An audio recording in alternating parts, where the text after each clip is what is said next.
নমস্কাৰ, মই বন্ধু বান্ধৱীসকল সকলোকে দুপৰীয়া শুভেচ্ছা জনাইছোঁ। আৰু এইটো মই বাৰু কি বস্তু পুৰি লৈছোঁ চাওকচোন। এইটো বাৰু দীঘল দীঘল বেঙেনা এনেকৈ ধুনীয়াকৈ বাকলি দি আমি তেল অকণমান সানি পেলাই পুৰি লৈছোঁ। আজি বেঙেনাই দি আমি আঞ্জা এখন বনাম। এই বেঙেনাখিনি এনেকৈ ধুনীয়াকৈ পানী তেনেকৈ পিটিকা কৰি ল'ব লাগিব। তাৰ লগত আমি আলু বইল কৰি লৈছোঁ, আলুও পিটিকা কৰি দিব লাগিব। মাছেদি আজি এই বেঙেনা পোৰাৰ আঞ্জাখন বনাম।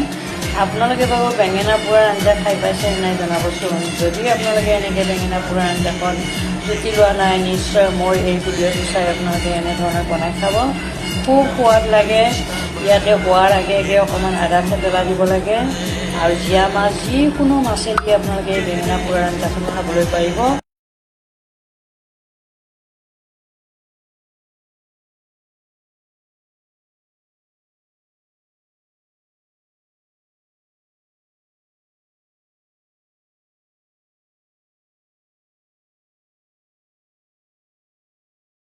এতিয়া আমি কেৰাহী এটা তেল দিছোঁ। তেল দি তাত পাঁচফোৰণ কেইটামান ধুনীয়াকৈ ভাজি লৈছোঁ। পাঁচফোৰণৰ লগত শুকান জলকীয়া দুটামান দি দিছোঁ।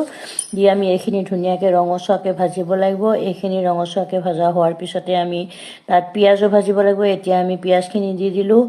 পিঁয়াজখিনি ধুনীয়াকৈ পাঁচফোৰণ মোৰ অলপ কম হৈছিলে, মই আকৌ অকণমান পাঁচফোৰণ এড কৰিলোঁ। পাঁচফোৰণৰ চেণ্টটো নোলালে তৰকাৰীখন খাবলৈ বৰ ভাল নহ'ব, সেইকাৰণে পাঁচফোৰণটো অকণমান সৰহকৈ দিলোঁ।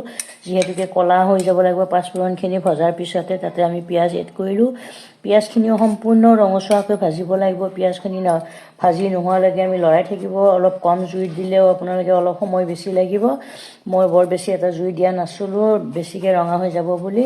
অলপমান হাই ফ্লেমত দিলে সোনকালে হৈ যায়। পিঁয়াজখিনি ভাজোঁতে অকণমান সময় লাগিছে যিহেতুকে ৰঙচুৱা হোৱা নাছিলে। মই এইখিনি পিঁয়াজখিনি সম্পূৰ্ণ ভাজি কৰি লোৱাৰ পিছতে তাত আমি বেঙেনাখিনি যিখিনি পুৰি লৈছিলোঁ, পুৰি লৈ পানীৰ লগত গুলি লৈছোঁ। বেঙেনা আৰু আলুখিনি একেলগতে গোল বনাই লৈছোঁ। তাত এতিয়া আমি ঢালি দিলোঁ। ঢালি দি সেইখিনি তৰকাৰীখিনি উতলোৱাৰ পিছত নিমখ হালধি দি দিম।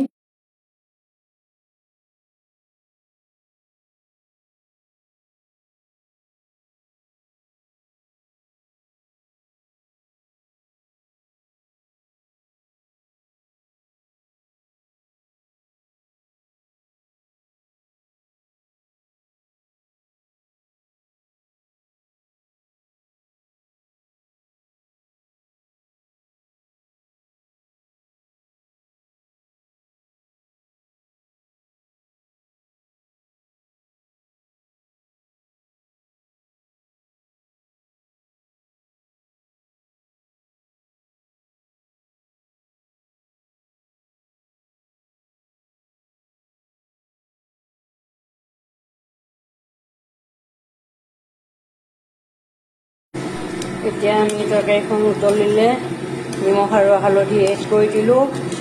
এয়া নিমখ হালধি দিয়াৰ পিছতে আমি এতিয়া কাটা মাছখিনি তাত এড কৰিম। আমাৰ মাছ দুই ৰকমৰ দিয়া হৈছে। এইটো ভাঙোন মাছ সৰু সৰু তাকো দিয়া হৈছে, আৰু আমাৰ এয়া কমল কাঠ মাছ ভাজি থোৱা আছিল তাকো দিয়া হৈছে।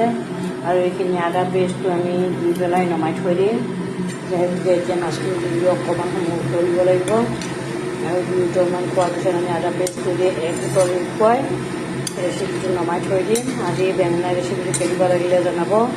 আপোনালোকে যদি এনেকুৱা বেঙেনা পোৰাৰ ৰেচিপি বনাই খোৱা নাই, নিশ্চয় বনাই খাব বুলি মই আপোনালোকৰ ওচৰত ভিডিঅ'টো আগবঢ়ালোঁ। আৰু সকলোকে দুপৰীয়া শুভেচ্ছা জনাইছোঁ। আৰু ভিডিঅ'টো ইয়াতে বিদায় লৈছোঁ। Bye bye.